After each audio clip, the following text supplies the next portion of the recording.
Picture this. The year is 1347, deep in the shadow of the Black Death creeping across Europe, but in a small stone cottage far from the plague-ridden cities, another kind of fear takes shape. A girl named Margot, barely 15 winters old, stands at the threshold of her new life. She is a bride, but not in the way stories or songs might tell it. Her father has traded her future for 3 pigs and a sliver of barley land, and so tonight she belongs to Henrik, a man nearly twice her age, whose face carries more lines of hardship than expressions of tenderness. The rushes scattered on the earthen floor crunch under her bare feet. The air inside the room is heavy, smelling of damp wool, smoke, and the faint sourness of unwashed bodies. The candles sputter in the draught, throwing monstrous shadows across the rough walls. Margot clutches her woolen shift, the one her mother sewed and wore on her own wedding night, and her grandmother before that, a relic not of romance but of duty, a garment woven with resignation. Outside, a chorus of male voices roars through the thin timber walls. Henrik's friends, drunk on ale, pound pots and laugh, shouting vulgar encouragements. They will not leave until they hear proof, the sounds of pain, the cries that confirm the consummation. For them, it is entertainment, ritual, and judgment all at once. In this world, the wedding night is not a private union. It is a public performance, a contract sealed not only in words or ink, but in flesh and blood.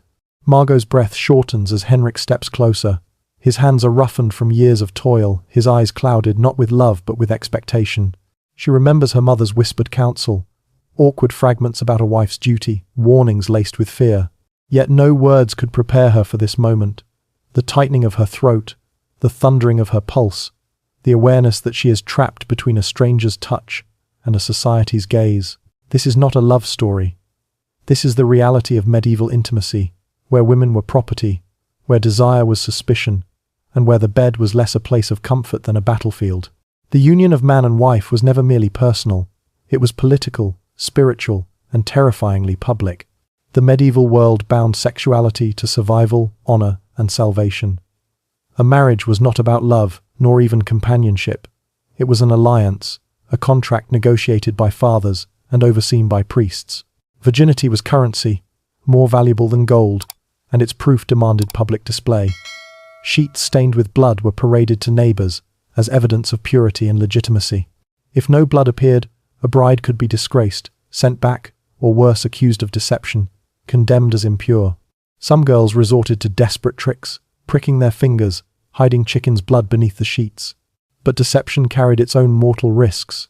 To us, the scene feels barbaric, but to Margot's neighbors, it was ordinary. For them, the bedroom was never private. It was an arena where the church's teachings, pagan superstitions, and communal expectations collided. Every act carried meaning beyond the couple themselves. Salvation or damnation, honor or shame, life or death.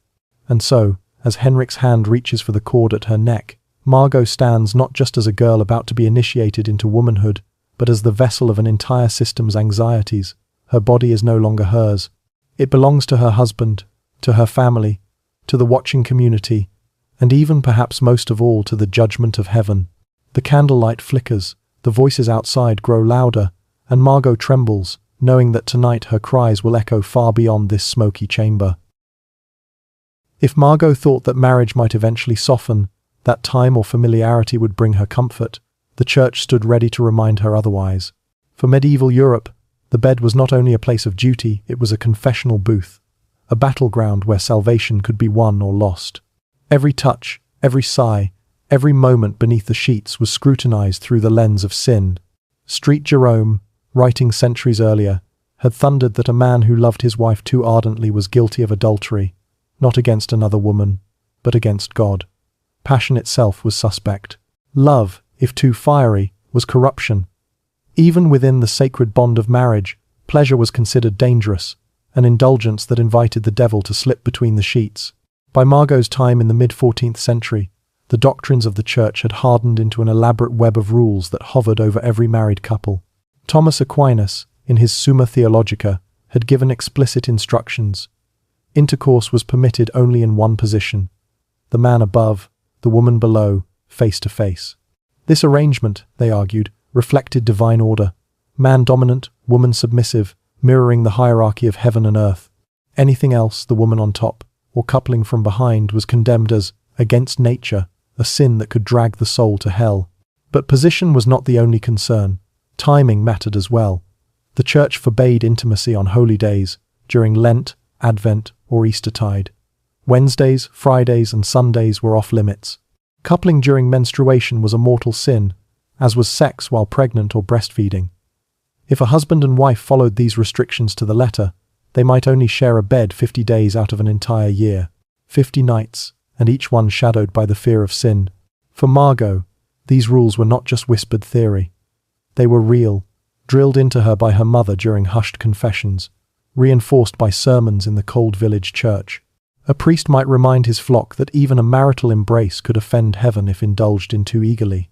Every time Henrik reached for her on a forbidden night, she was caught in an impossible dilemma: submit to her husband and risk eternal damnation, or resist and suffer his wrath in a world where a wife's refusal was grounds for violence the law itself permitted. The weight of doctrine pressed into the most intimate corners of life.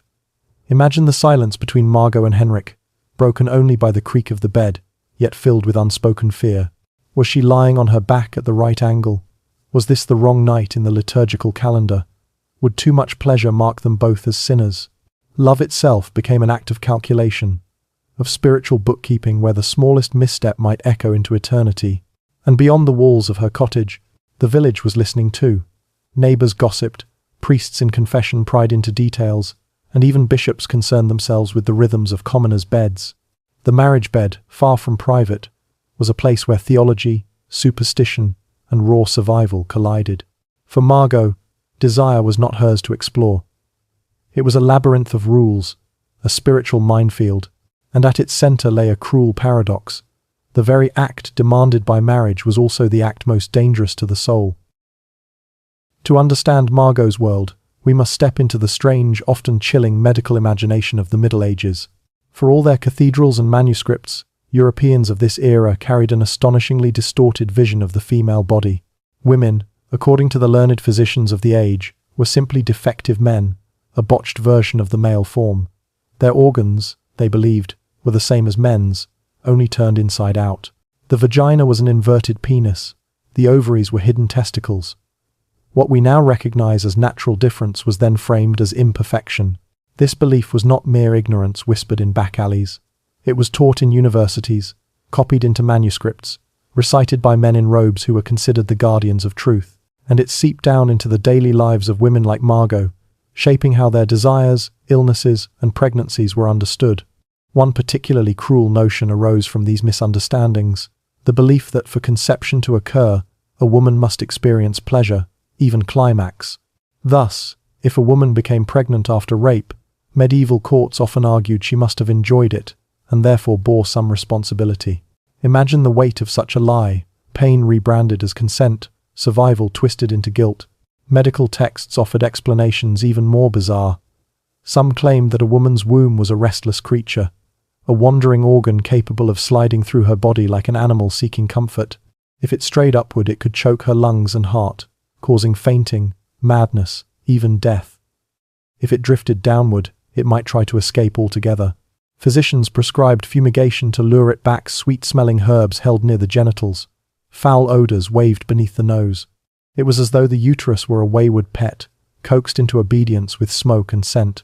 For women like Margot, these teachings filtered down as half-believed warnings passed from mother to daughter. Her mother may have whispered of the wandering womb, or cautioned her against certain foods and behaviors lest her fertility be compromised. In a world where childbirth was as dangerous as battle, these fears were never abstract. 1 in 3 women did not survive the ordeal of labor. To give birth was to gamble with death. And so, women turned to whatever knowledge they could grasp: folk remedies, pagan rites disguised in Christian trappings, herbs gathered in secret under the moonlight. In the forests around Margot's village, women collected plants like pennyroyal and tansy, brewing them into bitter teas that could prevent pregnancy if taken in the right dose, or kill them if taken in the wrong one. The mandrake root, twisted into human form, was worn as a charm to enhance fertility. These practices existed in shadow, condemned as witchcraft by priests, yet relied upon by countless desperate women. The line between medicine and magic blurred completely. A woman might kneel before the statue of Street Margaret, patroness of childbirth, begging for a safe delivery, While at home she hid a piece of amber between her breasts to ward off miscarriage. She might carry a crucifix to church while secretly burying a scrap of afterbirth under her doorstep to ensure future fertility. To live as a medieval woman was to balance faith and fear, to braid prayers with herbs, to clutch hope in both hands while death hovered always nearby. And always, her body was spoken of by others, priests, physicians, fathers, husbands, men who did not bear the burden of childbirth, yet claimed authority over it. For Margot, her womb was not her own. It was the subject of superstition, law, and theology, a vessel for lineage and salvation, but never for herself. When Margot's father arranged her marriage, he was not merely trading a daughter, he was bartering a treasure, the most fragile and valuable possession a medieval girl could offer, her virginity. Gold could be melted down, livestock could sicken and die, but a daughter's chastity was the one form of wealth that could elevate a family's honor or drag it into ruin. In her world, the hymen was not a small fold of flesh but a fortress wall. Learned men insisted it was a solid membrane sealing a girl's body, proof absolute of her purity.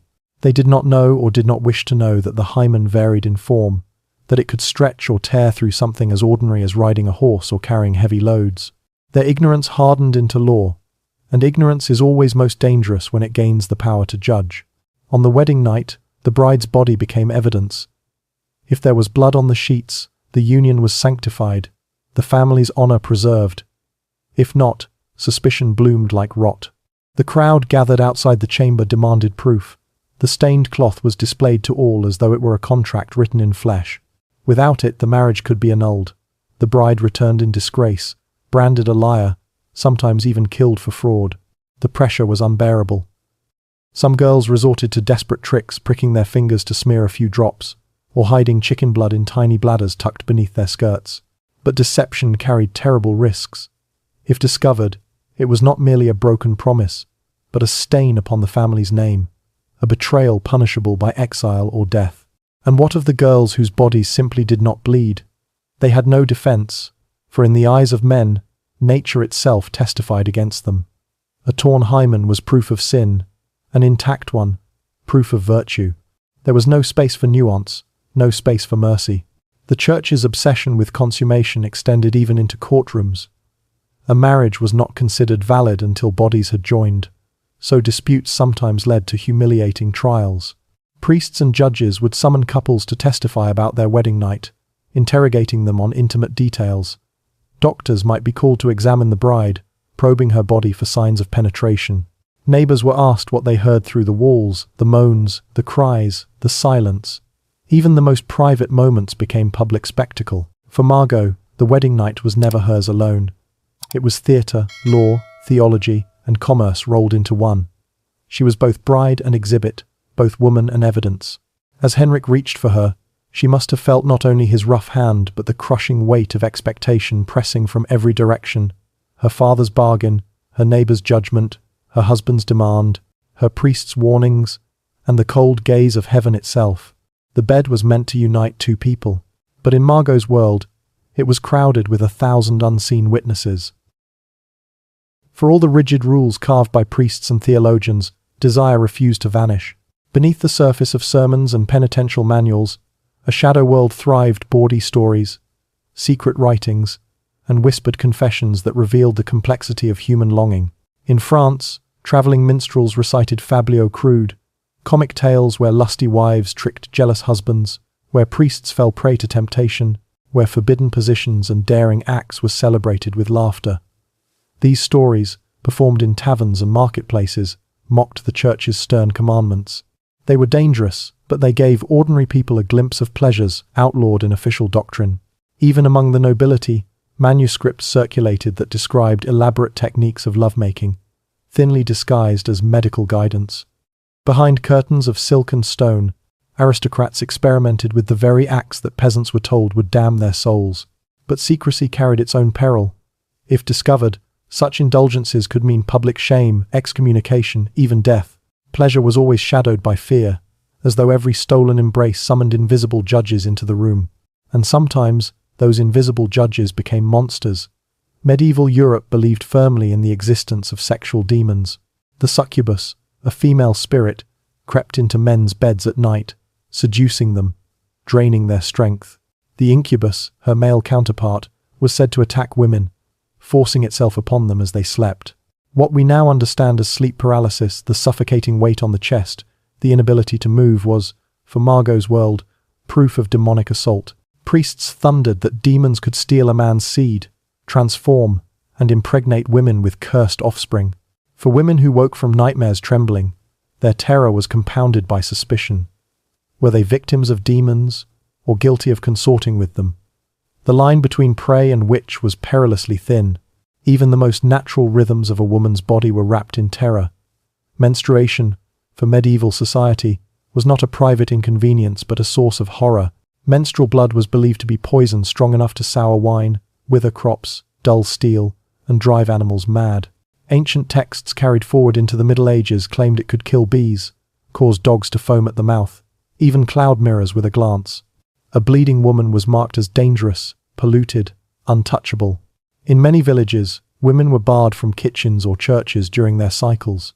Some were forced into isolation huts outside the settlement, living apart until their impurity passed. The church preached that menstruation was a punishment for Eve's sin, a monthly reminder of woman's weakness and guilt. Physicians, bound by theories of humors and balance, warned that trapped menstrual blood would poison the body from within. They prescribed purging, bleeding, even sexual intercourse as cures. The male seed, they claimed, could neutralize the toxic flow.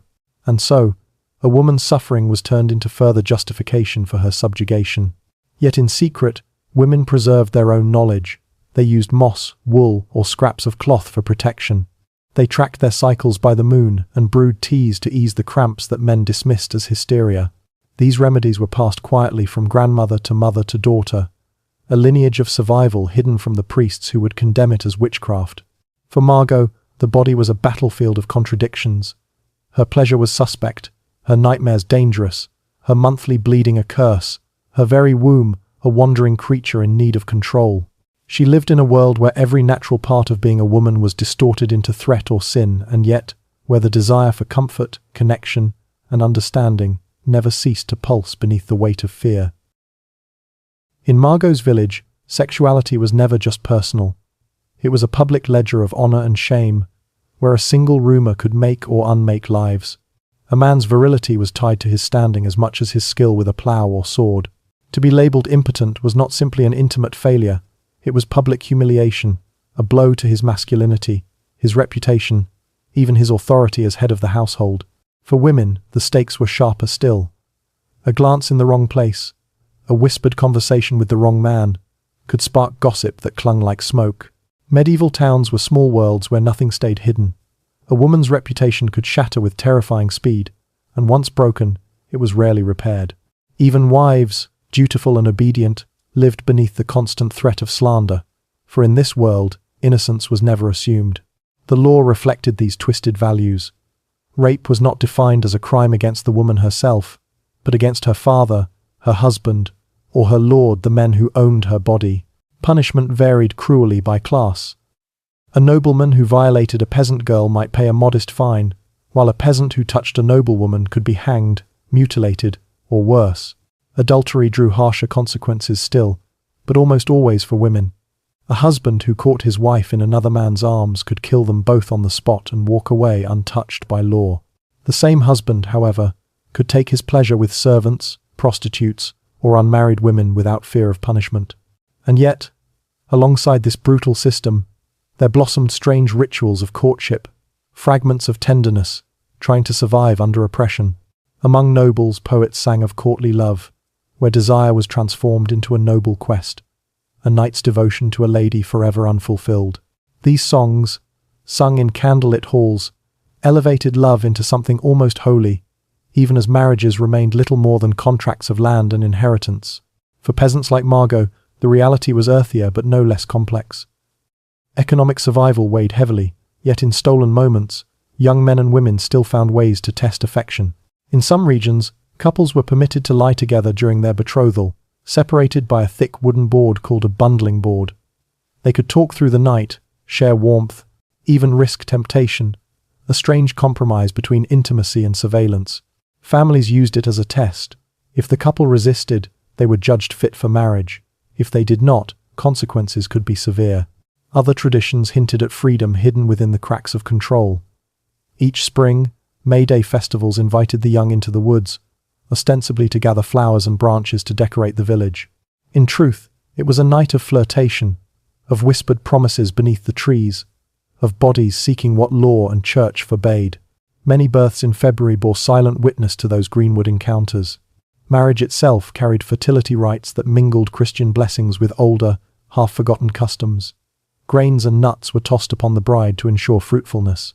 Holy water was sprinkled upon the marriage bed sometimes, alongside secret herbs slipped into the sheets by mothers or aunts.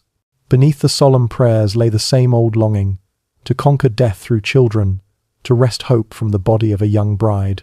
But for Margot, these customs were no shield. They only deepened her awareness that she lived within a system where her body was both battlefield and bargaining chip. Her honor was not her own, her future already written in whispers and contracts.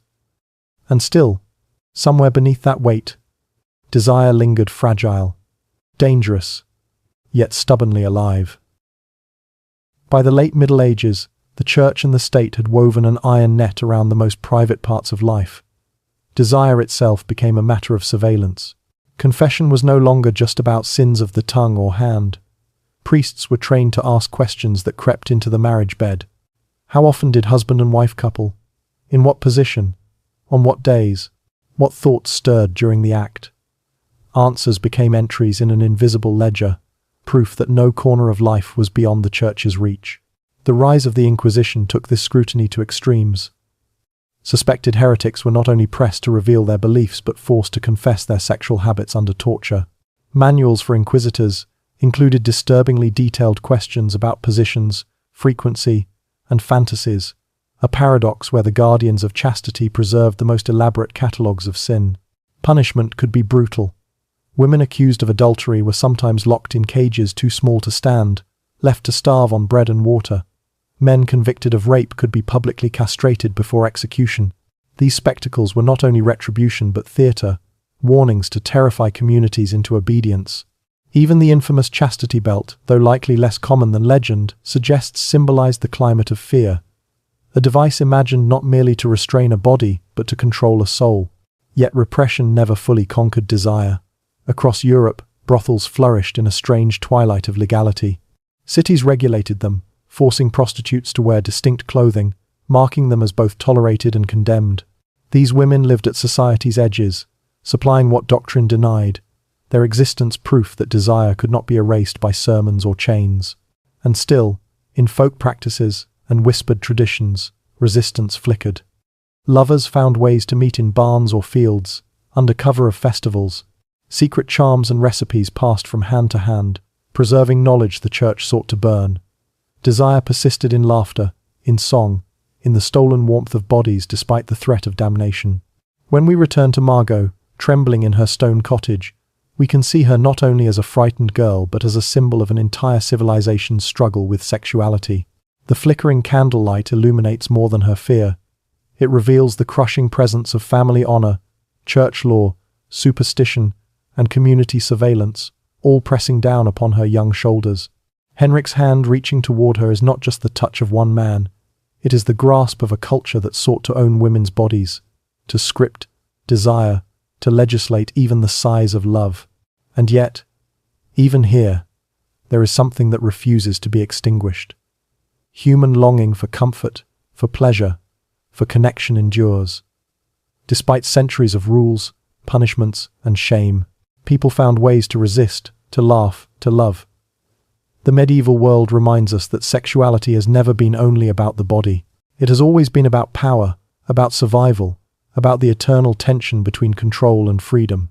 The strangeness of these practices, the bloodied sheets, the wandering womb, the fear of demons and menstrual poison may seem alien to us now, but they speak to timeless truths, that sexuality is political, dangerous, and inescapably human. Margot's trembling hands and Henrik's calloused fingers hold more than their own fate. In them lies the collision of a whole society's fears and desires, an ancient drama played out in the most intimate of spaces, never truly private, never truly safe. And as the candle sputters low, we realize that the story of medieval intimacy is not just about repression. It is also about resilience, the stubborn spark of human desire, always surviving, always reaching for connection, no matter how many chains are forged to bind it.